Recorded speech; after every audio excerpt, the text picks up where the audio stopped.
इसका मतलब है वो जो है सेल्फ नहीं है, वो उसने एक्साइट किया, डीसी शंट जनित्र ने अलग से उत्तेजना देख करके फिर जाकर उसने पूछा है। तो ये तो वो था और ये वो है जो स्वयं के अंदर एक्साइटेशन आया। समझ गए? Self excited. अब सेल्फ एक्साइटेड भी आपके कितने प्रकार के होते हैं, इनको भी समझना पड़ेगा। चलिए मैं आपको लेकर, ये एक ही प्रकार का, ये आपके 4 प्रकार का है, ये आपके 2 प्रकार का है। कितने प्रकार का? 2 प्रकार का। तो चर्चा करते हैं 2 प्रकार का कौन कौन सा होता है। चलिए आगे चलते हैं। 2 प्रकार का तो होता है, लेकिन 2 प्रकार का होता कौन कौन सा है इस पर अपन को चर्चा करना है, राइट। तो देखिएगा पहला, अब 2 प्रकार में सबसे पहला नंबर का कौन सा आएगा, ये भी चीज देखनी है। आपने सुना हो तो permanent magnet generator, right. Permanent magnet generator एक और आता है। अरे भाई परमानेंट मैग्नेट जनरेटर आ गया, और कौन सा आता है? Temporary magnet. भाई 2 ही मैग्नेट होती ना, एक तो परमानेंट होता है, एक क्या होता है? Temporary magnet. अब परमानेंट मैग्नेट और टेम्परेरी मैग्नेट में क्या अंतर है, चलिए चर्चा करते हैं। ये होता है आपका स्थायी चुंबक जनित्र, स्थायी चुंबक जनित्र, ठीक है, स्थायी चुंबक जनित्र। और ये होता आपका अस्थायी चुंबक जनित्र। क्या होता है? अस्थायी चुंबक जनित्र। ध्यान दीजिएगा बात को, बढ़िया क्वेश्चन है, एक एक क्वेश्चन आपको मैं बताऊंगा।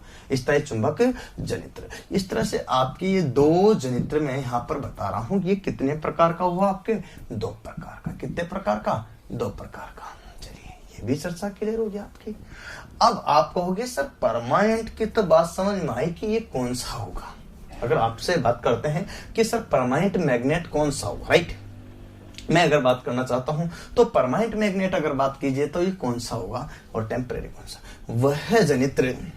वह जनित्र जिसमें स्थायी चुंबक प्रयोग में लाई जाती है उसे परमानेंट मैग्नेट कहते हैं। मतलब नहीं समझे? वह जनित्र जिसमें स्थायी चुंबक प्रयोग में लाई जाती है उसे परमानेंट जनित्र कहते हैं।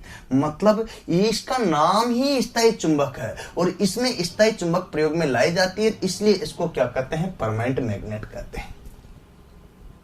जैसे एग्जाम्पल में मैग्नेटो का नाम सुना होगा आपने। मैग्नेटो का ही एक और उपनाम है जिसे बोलते हैं अपन डायनामो, राइट, डायनामो। अब आप कहोगे सर इनका यूज वगैरह कहाँ करते हैं मैग्नेटो और डायनामो का, राइट, मैं बता देता हूँ। यूज की बात करते तो अपने जो मोटरसाइकिल होती है, क्या होती है? मोटरसाइकिल जो आती है, मोटरसाइकिल में इसका उपयोग किया जाता है। और किसके लिए? उत्तेजना के लिए, एक्साइटेशन के लिए। उत्तेजन करते हैं ना, तो उसके लिए भी इसका उपयोग कर लेते हैं। उत्तेजना है तो उत्तेजक के रूप में भी इसका उपयोग किया जाता है, उत्तेजक के रूप में, ठीक है, तो उत्तेजक के रूप में। तो यहाँ पर इसके रूप में भी इसका उपयोग, एक्साइटर के रूप में भी इसका उपयोग किया जाता है। डायनामो मैग्नेटो दोनों एक ही है। मैग्नेटो क्यों पड़ा? क्योंकि स्थायी चुंबक प्रयोग में लाया, इसलिए मैग्नेटो नाम पड़ा। डायनामो इसका नाम जो आपके वाहनों में प्रयोग में लाया जाता है। बिल्कुल समझ में आया ना? नहीं आया? देखिएगा मैं बताऊं आपको कि एक बात बताइए, बकरी के बच्चे को क्या कहते हैं? बकरी के बच्चे को क्या कहते हैं? क्या कहते हैं? अरे भाई सबको पता ना, बकरी के बच्चे को जो कहते हैं मेमना। क्या कहते हैं? मेमना। और मुर्गी के बच्चे को कहते हैं चुज्जा। क्या बोलते हैं? चुज्जा। और शेर के बच्चे को कहते हैं शावक।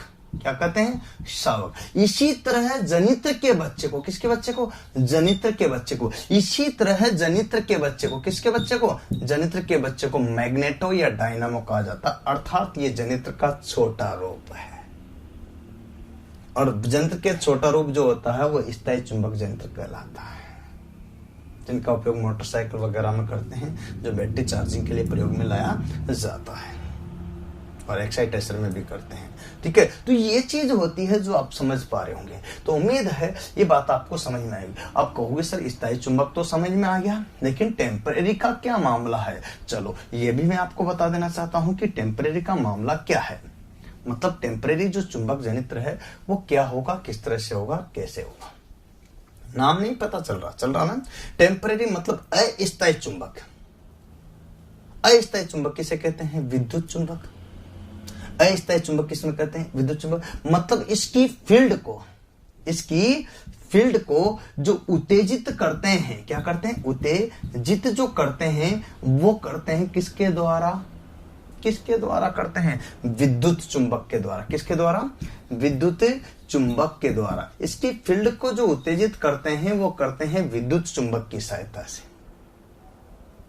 इसीलिए इसको टेम्परेरी मैग्नेट या विद्युत चुंबक जनित्र कहा जाता है।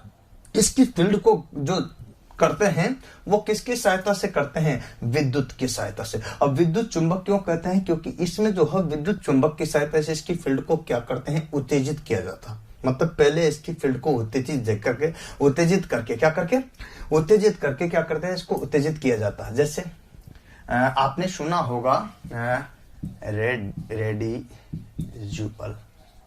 अच्छा, ये नाम तो सुना होगा रेडिजुअल का, और नहीं सुना तो एक चीज और आपने सबसे सरल लैंग्वेज शुद्ध हिंदी में एक नाम आता है जिसका मैं बताऊं, क्योंकि जगह के हिसाब से अपन करते हैं। एक नाम सुना होगा अवशिष्ट चुंबक। क्या होगा? अवशिष्ट चुंबक। इसी को बोलते हैं रेडिजुअल। ठीक है, अवशिष्ट चुंबक। अब अवशिष्ट चुंबक की बात करते हैं तो अवशिष्ट चुंबकत्व क्या होता है? मैं बात बताऊं। जैसे इसकी फील्ड को उत्तेजित करते हैं तो इसकी फील्ड में कुछ अवशिष्ट चुंबकत्व का गुण रह जाता है, उसके कारण इसकी फील्ड क्या होती हो? उत्तेजित होती हो। उसे अवशिष्ट चुंबकत्व कहते हैं। नहीं समझ में? अवशिष्ट चुंबकत्व का मतलब होता है आप अपने कोई दोस्त के साथ रहते हो और अच्छा दोस्त आपका पढ़ने लिखने वाला है और उसके रूममेट्स आप रहे हो, तो कुछ गुण वो 12 बजे तक रात को, 1 बजे तक रात को, 2 बजे तक रात को पढ़ता है, तो आपके अंदर भी आएगी एक क्षमता कि नहीं यार 12 तक 1 तक पढ़ता तो मैं भी 10-12 बजे तक पढ़ने की कोशिश करूं, तो एक गुण आ जाता अंदर, क्योंकि फील्ड को उत्तेजित किया जा रहा है। ऐसे ही इसकी फील्ड को उत्तेजित किया जाता तो जो है विद्युत चुंबक देकर को उत्तेजित कर देता और इसमें एक अवशिष्ट चुंबकत्व का गुण रह जाता जिसके कारण इसकी फील्ड उत्तेजित होती है, कार्य करना लग जाता। कौन? अस्थायी। कौन? विद्युत चुंबक जनित्र। अवशिष्ट चुंबकत्व। मैं सरल लैंग्वेज में आप समझाता हूं। कभी आपने टेस्टर देखा, फेज टेस्टर के देखा होगा, राइट? फेज टेस्टर नियन टेस्टर भी बोलते हैं, देखा होगा। अपन डालते हैं, देखा होगा ना, फेज टेस्ट। करंट नहीं आता ना, क्योंकि घरों में तो 220 से 240 वोल्टेज की सप्लाई ±5% की छूट के साथ एवं 50 हर्ट्ज की फ्रीक्वेंसी ±3% की छूट के साथ 5 एम्पीयर से 15 एम्पीयर तक की विद्युत धारा प्रवाहित होती है, जो कि आपको झटका देने के लिए 50 वोल्टेज ही इनफ होता है, परंतु जान लेने के लिए आपके 90 वोल्टेज चाहिए। कितने? है ना? और 20 मिली एम्पियर जो धारा है वो आपकी जान ले सकती है, मतलब परमाणु प्राप्ति करा सकती है। अतः घरों में 220 से 240 वोल्टेज अर्थात 230 वोल्टेज जो होता है वो आपका तो वैसे ही जान ले सकता है, लेकिन अपन टेस्टर लगाते हैं तो उसमें एक रजिस्टर होता है जो वोल्टेज को ड्रॉप करके आपके 5 वोल्टेज तक होता है, जो कि नियॉन लैंप उसमें जल जाता है। देखा होगा ना आपने, नियॉन लैंप जल जाता, आपको पता था ये फेज है, ये फिर न्यूट्रल है, यही तो पता करता है। कर मैं ये नहीं बताना चाहता, मेरा उद्देश्य तो सिर्फ ये है कि उसको बार बार विद्युत के संपर्क में ले जाते हैं तो आप कई बार उससे स्क्रू कसने लगते हो, और स्क्रू कसने लगते हो तो वो जो है काफी लंबे टाइम के बाद देखते हैं तो उसमें स्क्रू चिपक जाता है। किसमें? फेज टेस्टर में। किसमें? नियॉन टेस्टर में स्क्रू चिपक जाता है उसके। देखा होगा ना आपने, वो स्क्रू चिपकता है तो किसके कारण चिपकता है? अवशिष्ट चुंबकत्व के कारण। किसके कारण? अवशिष्ट चुंबकत्व के कारण स्क्रू क्या होता है? सब चिपक जाता है। तो यही तो है जो फील्ड को क्या करता है? उत्तेजित करता है। उम्मीद करता हूं बात आपको समझ में आ रही होगी एक, और यही चीज मैं आपको बताने जा रहा हूं। अब आपको मैं यहां से आगे लेकर चलता हूं। टेम्परेरी, ये एक ही प्रकार का होता है, ये एक ही प्रकार का होता है, ठीक है? ये एक प्रकार का सेपरेटली वाला, ये आपके परमानेंट वाला एक प्रकार का। ये कितने प्रकार के होते हैं? 3 प्रकार के। अगर इनके प्रकार की बात करें तो ये 3 प्रकार के होते हैं दोस्तों। कितने प्रकार के होते हैं? 3 प्रकार के। अब सर 3 प्रकार के कौन कौन से होते हैं, चर्चा करते हैं। तो आज यही मैदान में चर्चा करते हैं। मैं आपको सभी का ही बताना चाहता हूं। पहला आता है सीरीज। क्या आता है? सीरीज, है ना? देखिएगा यहाँ पर टेम्परेरी की बात करते हैं तो टेम्परेरी में आपके जो है यहाँ पर सीरीज वाला आता। कौन सा आता? सीरीज जनित्र, अर्थात यूं समझ सकते हो कि श्रेणी जनित्र। कौन सा? श्रेणी जनित्र। चलिए ये भी क्लियर हो गया, बहुत बढ़िया। दूसरा एक और आता है, दूसरा एक और आता है जिसको बोलते हैं संट जनित्र। क्या बोलते हैं? संट जनित्र। अच्छा, संट जनित्र की बात करते हैं तो यहां पर संट जनित्र कैसे कहेंगे? संट को तो संट ही बोलेंगे, संट जनित्र। चलिए अब आप कहोगे तीसरा कौन सा आता है? तीसरा जो आता है वो आता है कंपाउंड। मतलब यूं समझेगा कि यौगिक जनित्र। कौन सा? यौगिक जनित्र। यौगिक मतलब समझ रहे हो आप? यौगिक जनित्र किसकी बात कर रहा हूं? यौगिक जनित्र। मैं अगर बात करना चाहूं तो एक एक चीज को आपको क्लियर और स्पष्ट समझना।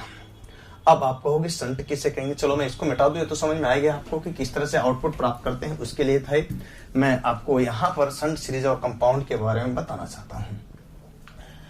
देखिएगा, नाम इसका क्या है? सीरीज।